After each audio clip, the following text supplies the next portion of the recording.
All right, welcome everyone. Thank you so much for joining us today morning.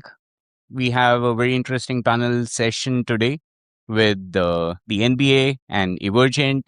So just set some context for what we are going to be discussing. I'm talking about back in the 90s, 2000s. I was a kid growing up in school in India, and we didn't have any basketball infrastructure in India back in the day. But what I certainly remember is being up at like 3 a.m. in the night, 4 a.m. in the night, watching a Western Conference final between the Lakers and some other team. And I think that was possible because for decades, the NBA has been extremely successful at exporting the culture of basketball globally.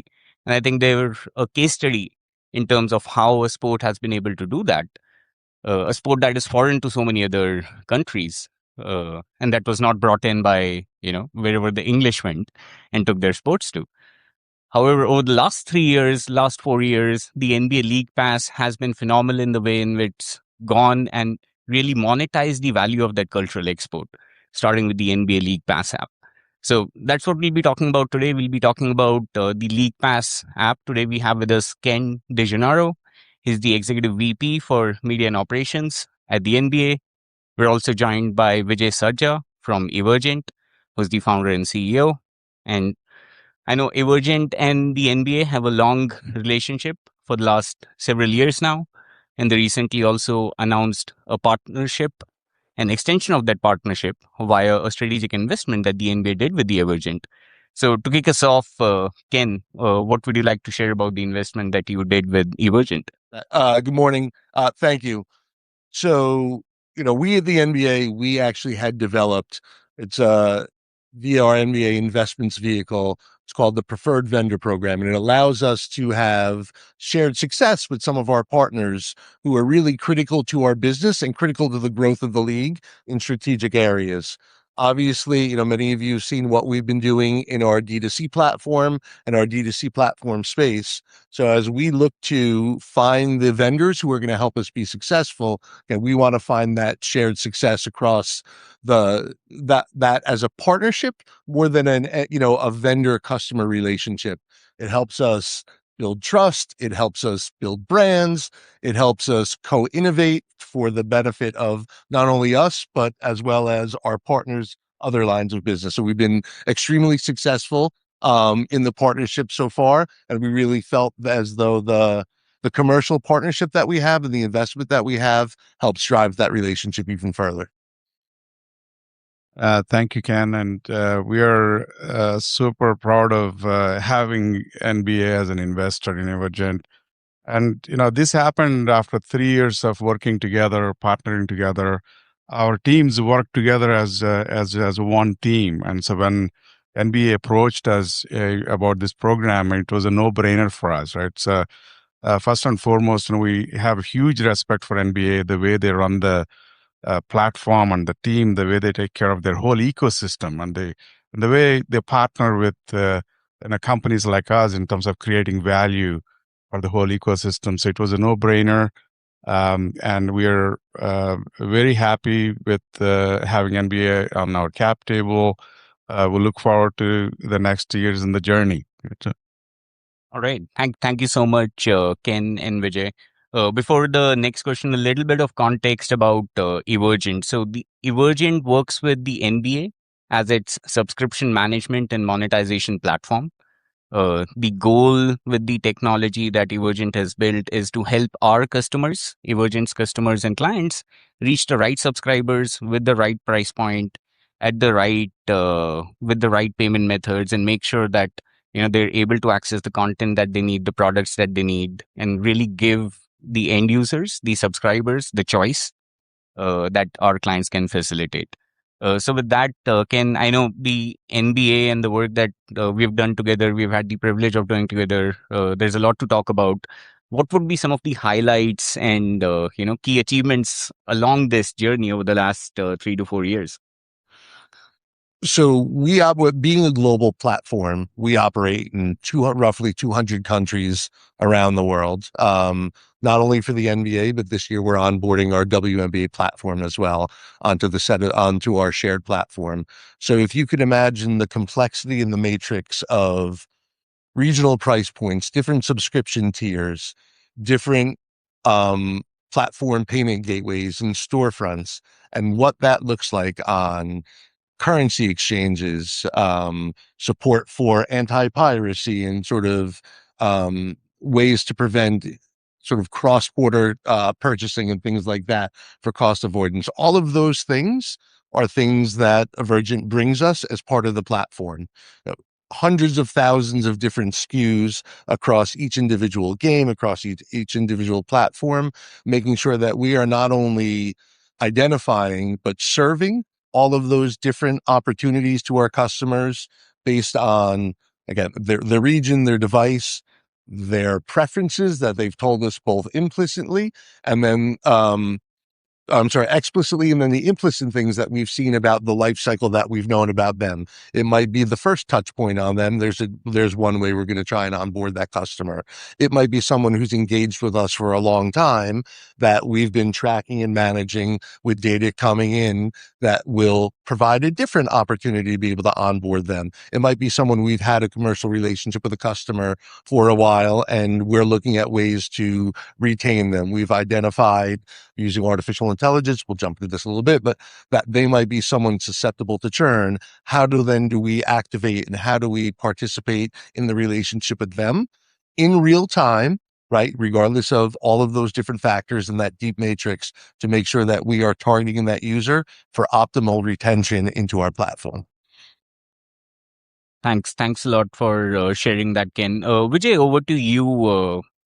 As a technology provider, from the vantage point of Evergent, what would you like to share as some of the complexities as well as technical challenges when it comes to serving live sports, both in terms of the scalability and the infrastructure readiness it requires, as well as from the flexibility you need, because in live sports, unlike other traditional streaming, you have off seasons.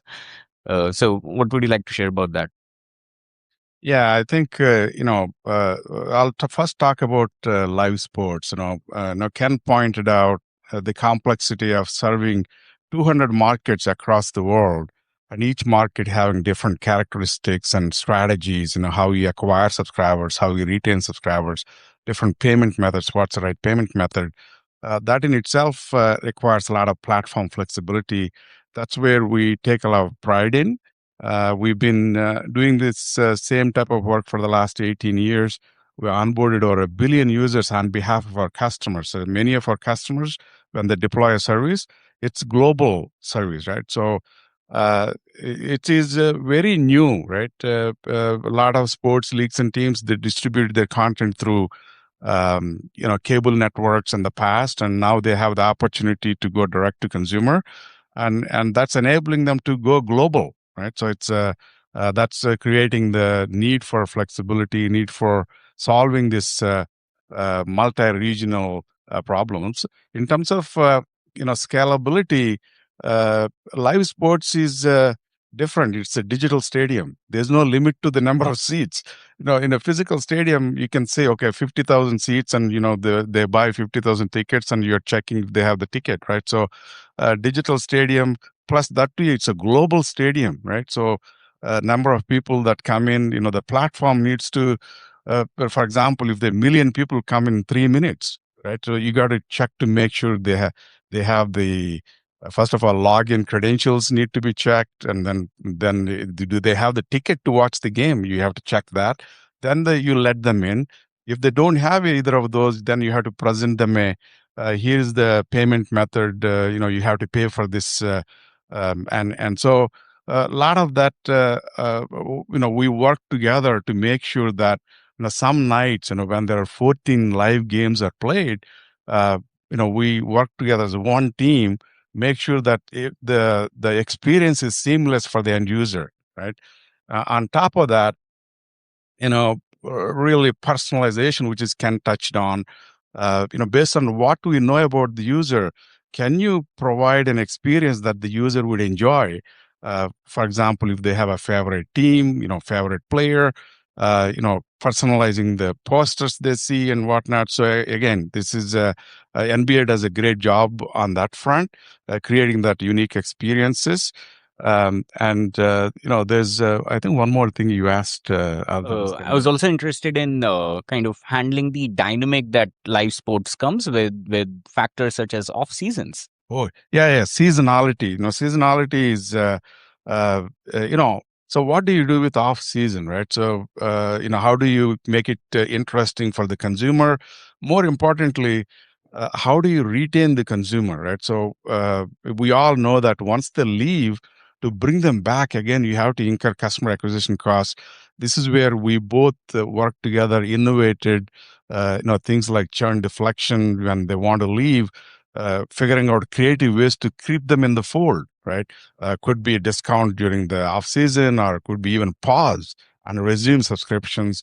And a lot of the flexibility on how we manage the consumer, right? So you kind of have to dance with the consumer, right? So it's based on their preferences, their likes and dislikes, and make sure whatever they're doing, it's working for them, right? So that's what makes these services succeed. And it's a dynamic process. We kind of have to, based on what we learn from the market, we have to change our approach. And so we, again, both teams work together as one team and figure it out. And so very excited what we've been doing. Yeah. All right.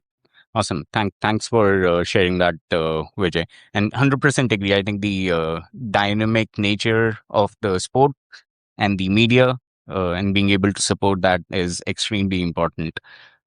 Ken, over to you. So I know not this Monday, but most likely next Monday you'll be back at work and you'll have a meeting with the board and they'll be interested in some numbers. So what are those metrics that you're tracking on a weekly, monthly basis? How are they informing your strategy? Would you like to share about that?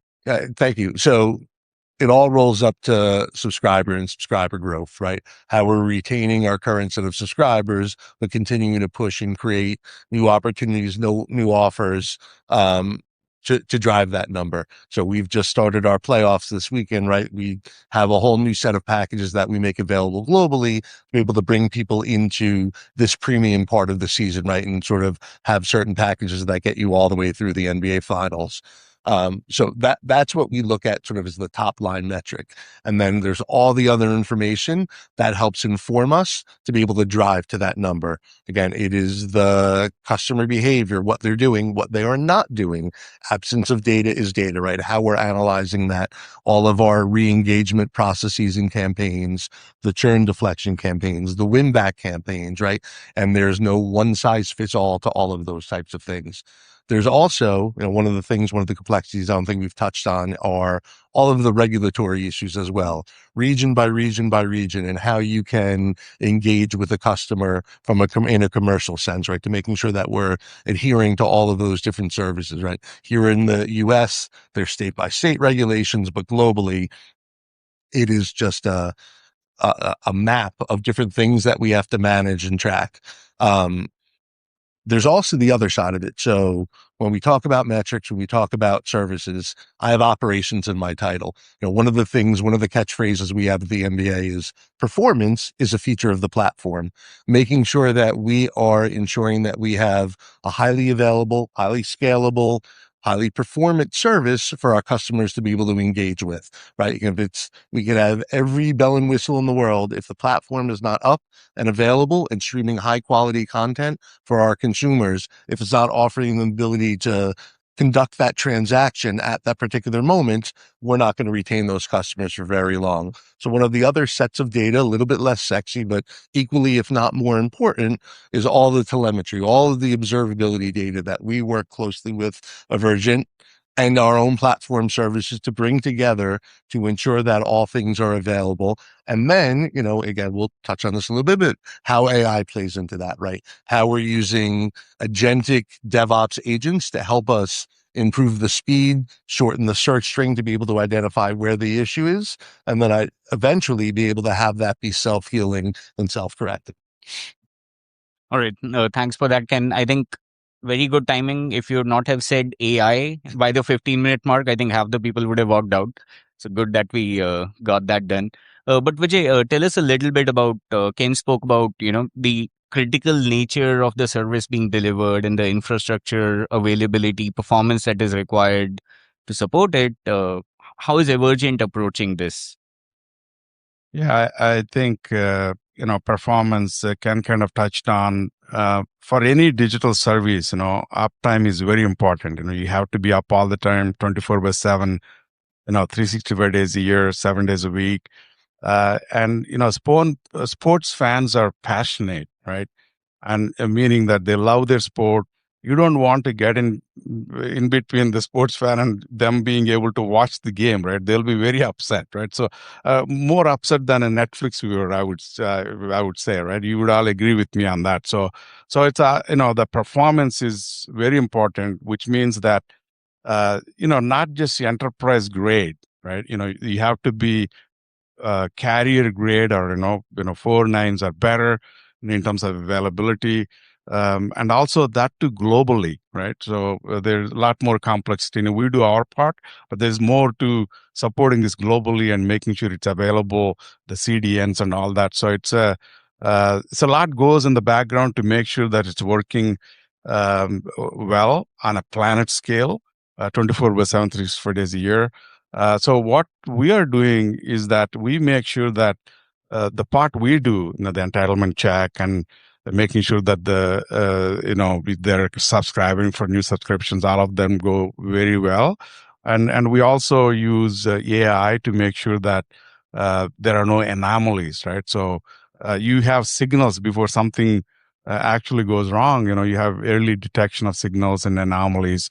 So we have a knock, and we're also deploying agentic AI at various business processes, right? So and we're using all of those tools to make sure that and then teams communicate back and forth, right? So 24/7 monitoring. We have a knock that humans are actually looking at the alarms that's coming up, and then the teams work together. So using AI and the people and the team and processes, upgrading the processes, and also the components, making sure the components themselves are responding quickly in a robust way, right? Yeah. All right. Vijay, I know Evergent also works with clients that do cricket. Do you want to talk about, because I know cricket is also very high volume. You want to speak about Yeah. that? No, that's a good. Thank you, Sahil, for reminding me. So recently, cricket is for those of you who don't know, it's big in India, England, Australia, Pakistan, Bangladesh. There's a lot of those countries they play cricket. India, as you know, it's a small country with 1.4 billion people, and so recently there was a Asia Cricket Cup, and then the Sony was our customer, and their best case scenario and worst case scenario is the same. India and Pakistan going to finals, right? There will be a lot of viewers that would come and watch, and so we worked together to prepare for it, right? So we tested the combined platform to support 27 million API requests per minute, right? So and then it so happened that India Pakistan played 3 matches, including the final, right? So it was their best case came true in this case, and everything worked flawlessly. So we had over 10 million concurrent streams, and so again, a lot of what we do with sports customers across the globe, we bring that benefit to NBA, and there are lots of innovation that NBA is doing that that we take it to other customers, right? So it's a lot of fun. It's a lot of hard work, and a lot goes into building these planet scale platforms. But yeah, no, thank you. Perfect. And that ties back to the partnership conversation we had to start the panel, right? Like they're doing a lot, not only for us, but for other customers. And those improvements inure back to us on our platform, right?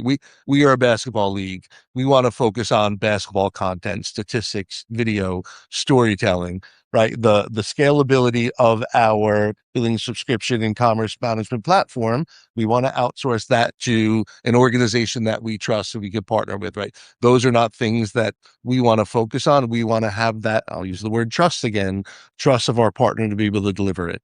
We mentioned that we're in the playoffs. Every single night of the playoffs, we have people from the Evergent NOC on our bridge helping us support, just in case we see particular issues, right? And there have not been to start the playoffs. Sorry, DevOps team.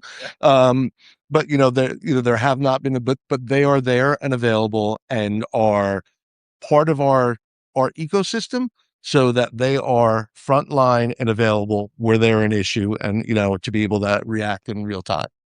Perfect. Thanks for sharing that, Ken. Let's switch over to talking more specifically about AI and generative AI. There's obviously a lot going on. Love to hear from you. What are the near-term, short-term use cases that you're most excited about in the next 12 to 24 months? Vijay. Yeah, AI is on everybody's mind, right? Including ours and everybody here. And we believe it's fundamentally is going to change many aspects of what we do. Many aspects of many industries, right? So, our view is that for AI to work well, first of all, you need a lot of data. Okay. The second one is context is important, and the deep domain expertise is important, right? So, and then trust and explainability are also very important, right? So, and in the case of Evergent, we onboarded over 1 billion users since the inception of the company. So there's a lot of transactional data we have in our database that will benefit all of our customers, right? So we have the data. We track 70 different events in the subscriber lifecycle, right? You can imagine at each of those events, you can actually predict something you can do in terms of providing value to the subscriber, providing value to the platform, collecting data, etc. Plus, we have the context, right? And we know our customers' business. This is now we are specialized in streaming media, sports leagues, and teams across the globe, right? So we have the deep domain expertise. Plus, we have deployed this at scale for our customers, right? So and so what we are doing, that we are uniquely positioned to create value working with our customers in terms of the subscriber life cycle. And it can kind of touch on what's important, the acquisition, right? So top line is important, right? So using AI, even if you convert 2-3 percentage points on the acquisition side, what's the right product to offer to this customer that's coming in Singapore? What's the right product to offer to this customer coming in Tokyo, right? And what's in some markets, you have multiple payment methods. There are 10 different ways to pay. Now, it's always confusing to the user if you give 10 choices, right? So it's actually research has shown if you give one, it's your likelihood of converting is higher than giving 10 choices, right? So if you predict the right payment method, right product, the conversion rate would improve. Similarly, on the churn side, so if you're tracking the subscriber life cycle and all the behavior, what the platform, NBA platform is seeing, combining both what the data we have and the NBA has, preventing churn. Those are the two examples, right? So it's really the data, context, domain expertise, really understanding the consumer and tracking the consumer end to end, predicting what's the right action to do to retain the subscriber, to make sure that they have the right experience as they are using the platform, right? So, I think it's a great opportunity for not only us, for all of us in the industry to use AI to benefit the end user, to give them that flexibility and choice, and thereby adding more users, expand the value footprint, and increasing top line. All right. Thanks, Vijay. Ken, quick 2 minutes on what you're most excited about for AI. So for us as the content rights holder, what it's going to allow us to do to create more sophisticated versions of that content, right? One of the most low-hanging fruits right now is using AI for automated localization and transcription, localized highlight packages, different alternate versions of the content, making sure that we're tailoring the content and content packages to a particular cohort of fans, right? For some of us, the European market is 50% of it is offline viewing and sort of time shifted viewing. How we are preparing the right sets of packages for each individual fan to be able to get that information when they are waking up in their time zone in the morning, right? Making sure all of that is available. And then tying back to all the things Vijay was just sharing is how are we properly monetizing, right? Because AI is there's going to be overhead to be able to create that content. How are we monetizing that and ensuring that we are properly sizing that from a package perspective, retaining customers. We spoke about top line subscribers, right? Making sure we go about that and really, and perhaps even using that content that we're able to use AI to pull segments of that content out as part of the e-commerce package, right? We know that they're a particular fan of this particular player and they like slam dunks, right? Why don't we make sure that that's the content we're using in real time from perhaps even a game that happened 5 minutes ago and making that part of sort of the churn deflection process, right? So bringing all of those things together, but really using AI to inspect, interrogate, help us make new content packages, but also use that throughout our ecosystem, throughout the e-commerce flow. Got it. Thanks, Ken. I think moving on to the last set of questions, Ken, what advice do you have to share with, other sports leagues, teams, broadcasters, any type of content or rights holder on how they should be approaching direct to consumer? Find good partners, right? You want to focus on the content, find wonderful partners to help you build out your D2C infrastructure and platform, right? We're the league. We don't want to build a billing and subscription management platform there. That is not our expertise. We want to focus on game content. We want to focus on storytelling. We want to make sure we find the right partners that we can hold accountable to have 4 5 nines of availability. So because it is our brand on the front end, right on the glass that the consumer works with, but behind the scenes, we need to have that partnership and reliance on that group of sort of the best in class ecosystem of providers to be able to help you get there. Awesome. Thanks for that, Ken. Vijay, what advice do you have for technology buyers? How should they be thinking about monetization and subscriber management? Yeah. One thing is comes to my mind is really planning for success, right? And we often see that people don't plan for success. So they hit a certain size, and they realize that the flexibility they need to continue to grow, right? So let's say they started in one country. Now they see the opportunity to deploy globally or deploy in 10 other countries, right? But do you have the systems in place to deal with the different regulatory constraints in different environments, and then being able to offer different packages and promotions in different countries? So coming up with the different packages, different currencies, different payment methods, being able to work with different payment gateways across the globe. And that becomes a big stumbling block, and then if you don't plan for that in the beginning, now you are reacting to it and everything becomes suboptimal, the way you do things, more expensive. And the second aspect of planning for success is scale, right? This is also something we see.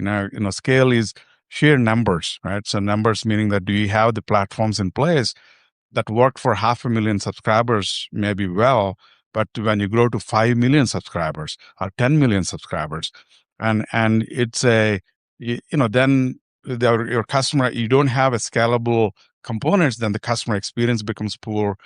So it's really important, echoing on what Ken said, find the right partner um, to help make sure that the systems have the flexibility to expand beyond your, if you grow beyond your wildest dreams, do you have the systems to support, right?